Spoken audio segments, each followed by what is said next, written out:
Everyone. अगर exam में आपसे ये क्वेश्चन पूछा जाए how is exchange rate determined in a flexible exchange rate, तो आपको यही आंसर लिख कर आना है।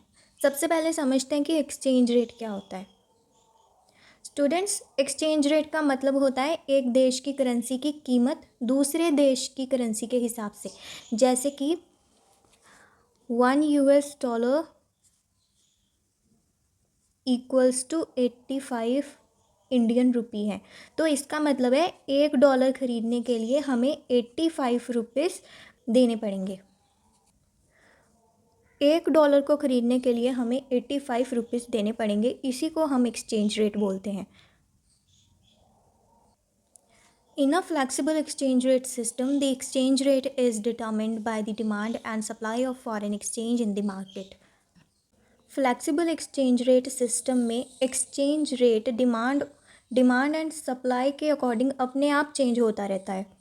फ्लैक्सिबल एक्सचेंज रेट सिस्टम का मतलब है कि एक्सचेंज रेट को गवर्नमेंट फिक्स नहीं करती, यानी मार्केट ही डिसाइड करती है कि डॉलर महंगा होगा या फिर सस्ता। पहला पॉइंट है when the demand for foreign currency increases its exchange rate राइसेस, कि जब डिमांड फॉरेन करेंसी की डिमांड बढ़ जाती है तो एक्सचेंज रेट भी बढ़ जाता है।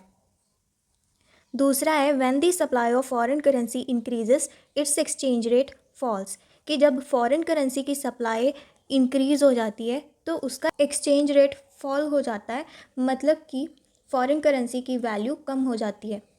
Third point is if the demand and supply of foreign exchange are equal, जब डिमांड एंड सप्लाई दोनों इक्वल रहती हैं the exchange rate remains stable, तो एक्सचेंज रेट स्टेबल रहता है। Fourth is the government does not directly fix the exchange rate, जो government है वो डायरेक्टली एक्सचेंज रेट को फिक्स नहीं कर सकती। The exchange rate changes automatically according to the market, जो एक्सचेंज रेट है वो ऑटोमेटिकली मार्केट के अकॉर्डिंग चेंज होता रहता है।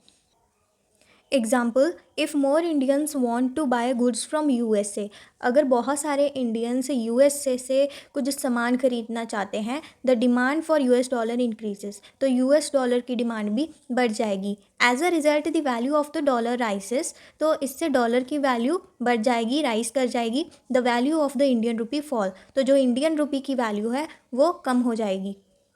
Conclusion. Thus, in a flexible exchange rate system, the exchange rate is determined by the forces of demand and supply. तो हमने क्या सीखा यहाँ से कि जो फ्लेक्सिबल एक्सचेंज रेट है वो डिमांड एंड सप्लाई के अकॉर्डिंग डिटर्मिंड की जाती है of foreign exchange in the market. तो जितनी डिमांड और सप्लाई बदलेगी एक्सचेंज रेट भी उतना ही चेंज होगा। So I hope you understand the topic clearly. Thank you for watching and I'll see you in the next video with another important question.